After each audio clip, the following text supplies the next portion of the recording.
के इंफ्रास्ट्रक्चर विकास में एक और ऐतिहासिक उपलब्धि जुड़ गई है। प्रधानमंत्री नरेंद्र मोदी ने 213 किलोमीटर लंबे दिल्ली देहरादून इकोनॉमिक कॉरिडोर का उद्घाटन किया।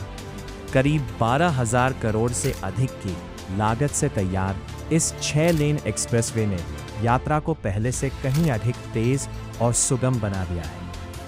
अब दिल्ली से देहरादून का सफर, जो पहले 6 से 7 घंटे तक का होता था, घटकर मात्र 2.12 से 3 घंटे में पूरा हो सकेगा। ये कॉरिडोर केवल एक सड़क परियोजना नहीं, बल्कि विकास की नई धुरी के रूप में उभर रहा है।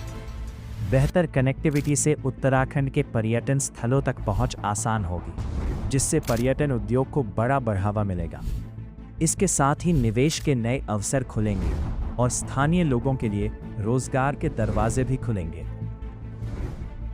ये प्रोजेक्ट भी उत्तराखंड के विकास को नई गति देगा। इस एक्सप्रेसवे का बहुत बड़ा हिस्सा यूपी से होकर गुजरता है।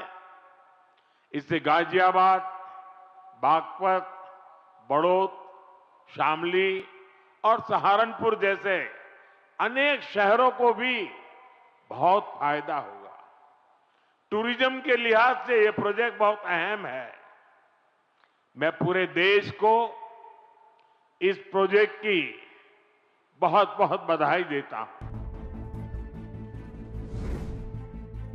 इस परियोजना की सबसे खास विशेषता है 12 किलोमीटर लंबा वाइल्ड लाइफ एलिवेटेड कॉरिडोर, जो एशिया के सबसे लंबे वन्यजीव कॉरिडोर में से एक माना जा रहा है।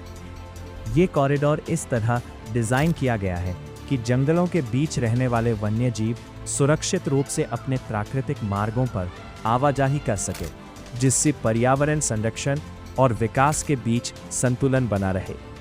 प्रधानमंत्री नरेंद्र मोदी ने इस परियोजना को विकसित भारत के लक्ष्य की दिशा में एक महत्वपूर्ण कदम बताया। उन्होंने कहा कि आधुनिक और तेज इंफ्रास्ट्रक्चर देश की आर्थिक प्रगति की रीढ़ होता है। इस एक्सप्रेसवे में अत्याधुनिक तकनीक, बेहतर सुरक्षा व्यवस्था और पर्यावरण अनुकूल निर्माण का विशेष ध्यान रखा गया है। ये न केवल यात्रा को आसान बनाएगा, बल्कि पूरे क्षेत्र की आर्थिक और सामाजिक तस्वीर को भी बदलने की क्षमता रखता है।